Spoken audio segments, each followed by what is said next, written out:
Hello everyone. The topic that we discuss for today is all about aggression. The learning outcomes for these topics are to demonstrate understanding on the definition of aggression, discuss the various forms and types of aggression, contrast the dispositional and situational factors of aggression, and evaluate the ways in reducing aggression vis-a-vis current social issues. Moving on, what is aggression? Is any behavior, whether physical or verbal, that is carried out with the intent to harm another person. There are the three types of aggression. Number one is the instrumental aggression. It occurs when a person attempts to obtain something but does not intend to harm others. Example is when a parent's physically disciplining their children to make them behave. Moving on, hostile or physical aggression is it occurs when a person intends to harm another person by hitting, shooting, kicking, punching, or stabbing them, and by simply threatening such action. Example for this is you fight in a bar with a stranger. Number 3, relational aggression. This occurs when efforts are made to damage another person's relationship and could include spreading rumors, name calling, ignoring a person, or social exclusion. Example dito is gossiping or cyberbullying. Moving on, cyberbullying, the use of technology such as social media, emails, chat room, texting, video games, YouTube, or photographs to humiliate, embarrass, intimidate, or even threaten someone to gain power and control over them. In this, using technology to spread false information about an individual or about the relationships of others. Forms of aggression. Crime. Aggression towards others can take the form of crimes or acts understood to be unacceptable within society and which can result in the punishment. Cybercrimes. It includes network and computer intrusion, ransomware, identity theft, and predators. Public corruption. Such election crimes, campaign finance crime, voter ballot fraud, and etc. Civil rights violation, the use of excessive force during arrest, sexual assault, false arrest, hate crimes, depriving medical care. Other crimes include organized crime, white-collar crime, and violent crime. Workplace violence as any act or threat of physical violence, harassment, intimidation, or threatening disruptive behavior that occurs in the worksite. Workplace violence as any act of or threat of physical violence, harassment, intimidation, or threatening disruptive behavior that occurs at a worksite. Bullying and cyberbullying is an unwanted aggressive behavior by another youth or group of youths. School violence is a fatal injury that occurs in the school property. Other violence includes domestic violence, rape, and sexual harassment.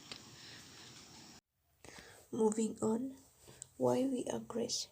There are two factors on why people aggress.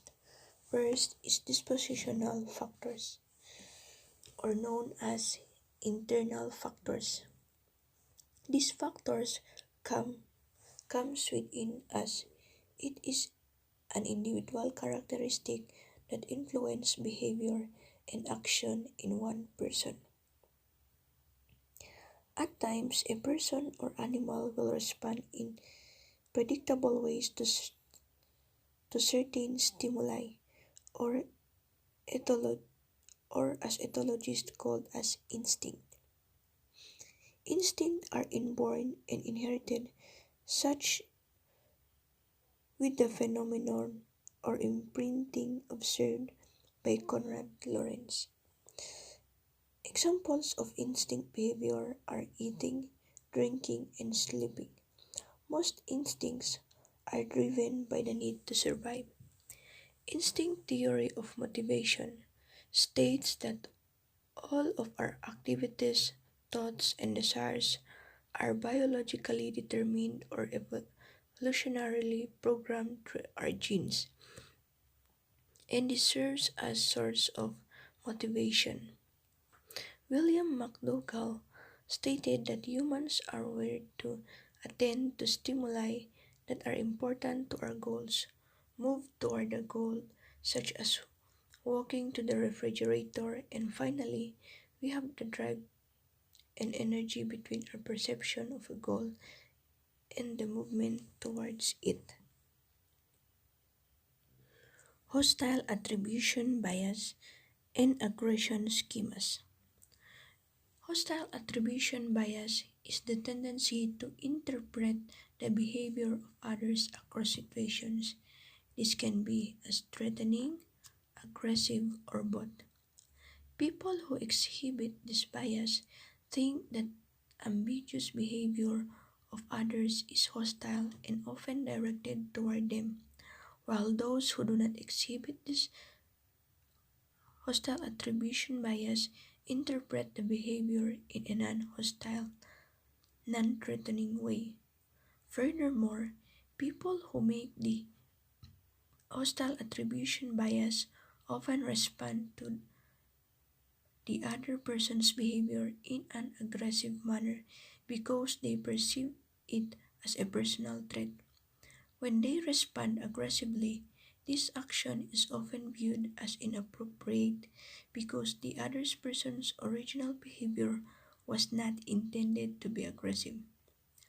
For example, imagine that a person accidentally bumps his shopping cart into other person's cart in a busy grocery store.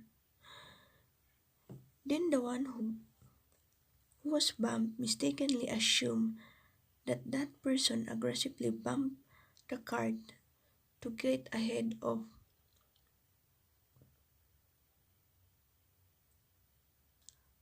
aggressively bump the cart to get ahead of the easel.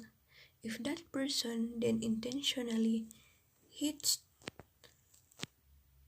the cart of the other, he or she reacted in an aggressive manner that was inappropriate to the situation.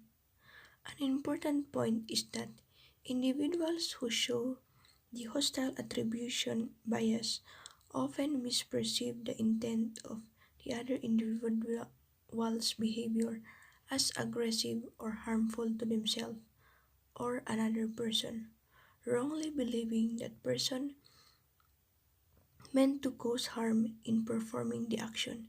This biased judgment of the other's intent represent a disruption in normal cognitive processing of events.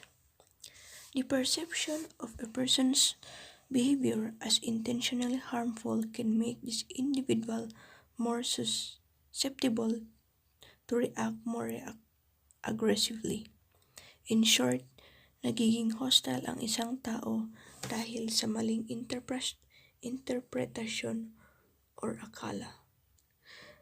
Dehumanization is an aggressive behavior which offends people's dignity. It can occur discursively.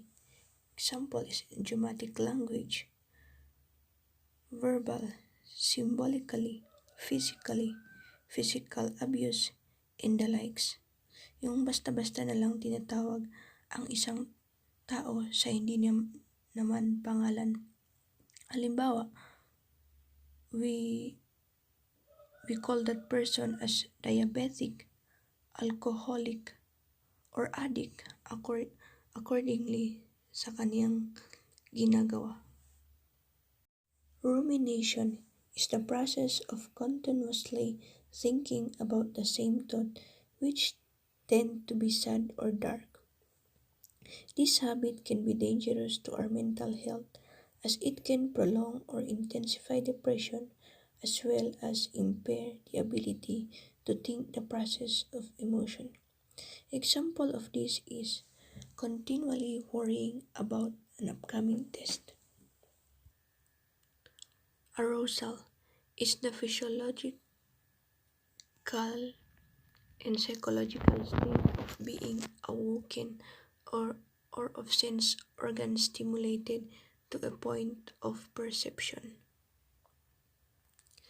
Have you ever been driving to work and nearly had an accident? It's likely upset us and caused heightened arousal, but but we rem- that but the aroused but we are aroused for that period of time or event, then may have snipped or a colleague due to some frustration, such as then not submitting a report to you or failing to reply to an email. This idea is called excitation transfer theory. It states that the physiological arousal sputters slowly, such that we may still be slightly aroused as we move from an initial situation that caused an increase in arousal to subsequent situation. Second factor is situational factors, or also known as external factors. These are the influence that do not occur from within the individual, but from elsewhere, like our environment or others that around us. Under these are culture and aggression. What is a culture honor? It is an individual who are expected to safeguard their reputation, family, or property by answering threats, insults, and affronts with violence. Frustration aggression hypothesis. Have you ever been unable to complete a task? Had to wait for some needed resources, and we were upset because the things we didn't go the way we wanted them to, or was interrupted in our pursuit of goal in the same way? For sure we have, and that's we call frustration. Or when a person is prevented from reaching a goal because something or someone stands in the way. This is the essence of what has come to be called the frustration aggression hypothesis, or the idea that the occurrence of frustration always leads to the aggression, and this aggression is caused by our being frustrated. Social rejection. It occurs when an individual is deliberately excluded from a social relationship or social interaction. So, social rejection may increase anger, anxiety, depression, jealousy, and sadness. It reduces performance on difficult intellectual tasks. This type of rejection may occur at any age and can often begin in childhood. Social rejection can include bullying and alienation in school or the workplace, but it can also extend to any social group. Those who challenge the status quo, who live what is considered outside the norm for their society, may be more prone to social rejection. Alcohol use and aggression. Alcohol may encourage aggression or violence by disrupting normal brain function. According to the disinhibition hypothesis, for example, alcohol weakens brain mechanisms that normally restrain impulsive behaviors, including inappropriate aggression. By impairing information processing, alcohol can also lead a person to misjudge social cues, thereby overacting to perceive threat. Simultaneously, a narrowing of attention may lead to an inaccurate assessment of the future risk of acting on an immediate violent impulse. Finally, aggression under the influence of alcohol occurs because of our intellectual functioning is impaired. We make inaccurate assessment of risk and we experience a reduction in self-awareness. Halimbawa nito yung mga nakainom. Alam naman natin na kapag nakainom sila, hindi nila alam yung kanilang ginagawa. Pawalang-walang sila dyan. The media. According to National Institute of Mental Health, viewing violence on television may cause children to become less sensitive to the pain of others, fearful of the world around them, and behave in aggressive ways towards others. Exposure to media violence can desensitize people to violence in the real world, and for some, it can become an enjoyable experience and not cause the anxiety that would expected from viewing such material. Temperature. The weather represents a situational factor that can affect one's likelihood to engage in aggressive behavior. Anderson, Deuser, and Deneuve found that hot temperature produce increase in hostile cognition, hostile affect, and physiological arousal while reducing general positive effect and or perception of arousal.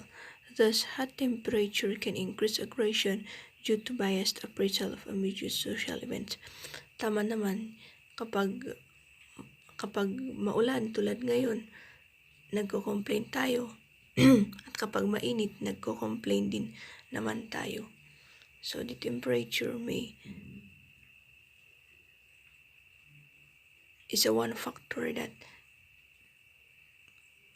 we engage in aggressive behavior. Lastly is the crowding. Crowding occurs when we do not feel we have sufficient space and can lead to stress. This in turn can lead to aggression, as has been shown in the studies of nightclubs.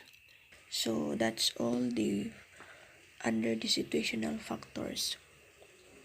That's all the factors why people aggress. So now let's move to reducing aggression. Bullying prevention. First, the home and the school environments should be characterized by warmth, positive regard, and involvement with adults. Second, firm limits against unacceptable behavior should be established. Third, negative sanctions should be applied if a student breaks a rule, and this sanction should be non-physical and not hostile. Fourth, all adults in the school need to understand they have a responsibility for creating and maintaining a safe and supportive school climate. Punishment. In terms of pros of punishment, consistency is key. First, if you punish each and every day the person engages in the undesirable or problem behavior, they will stop making the behavior. Second, punishment can also be unquestionably effective and deter some criminals from repeating their crimes.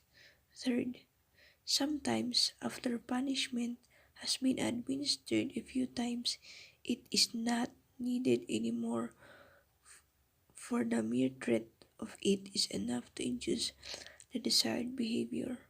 Fourth, severity also does not matter. The more fact of being punished is enough most times, not all.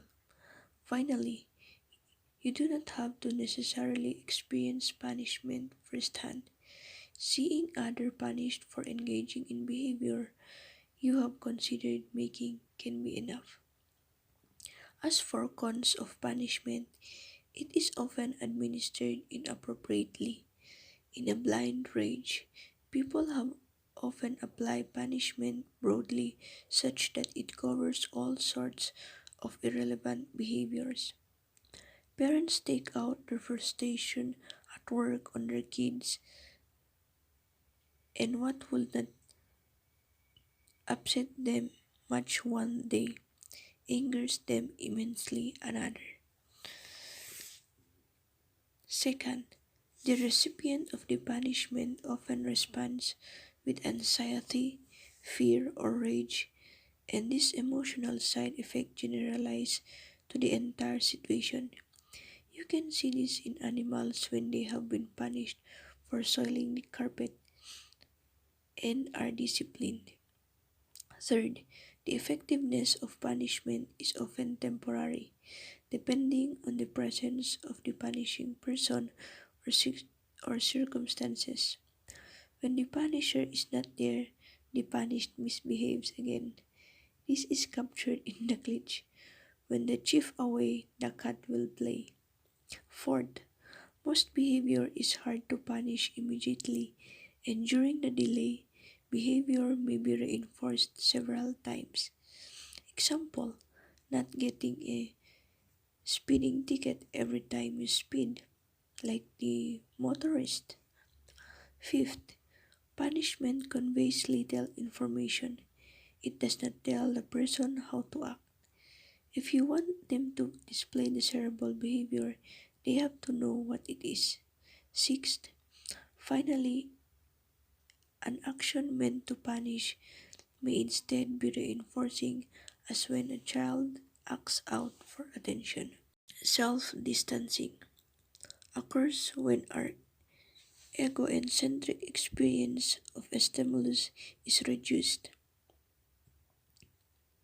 According to Cross and Bushman, they wanted to know if people could do this in the heat of the moment. And they found out that when a person is self distanced, they had fewer aggressive thoughts and feelings of anger and less aggressive behavior compared to a group who self immersed or was in control. Thus, they say that people can self distance after a provocation and it can reduce aggression. Other research has also shown that self distancing, not immense, not self immersion, can lead children of all backgrounds to adaptive self reflection over anger experience, such that they focus less on what happened to them and more reconstruing their experience. Catharsis is a process of releasing and thereby providing relief from a strong or repressed emotion. In the first study, participants were asked to read a pro-catharsis message which stated that aggressive behavior can reduce anger and aid with relaxation. Results showed that these participants desired to hit a punching bag more than participants who read an anti-catharsis message. In the second study, participants were given the same message and then actually could hit a punching bag. What would they do if given the chance to engage in laboratory aggression after this? Results show that the proto-catharsis group was subsequently more aggressive, which contradicts the catharsis hypothesis.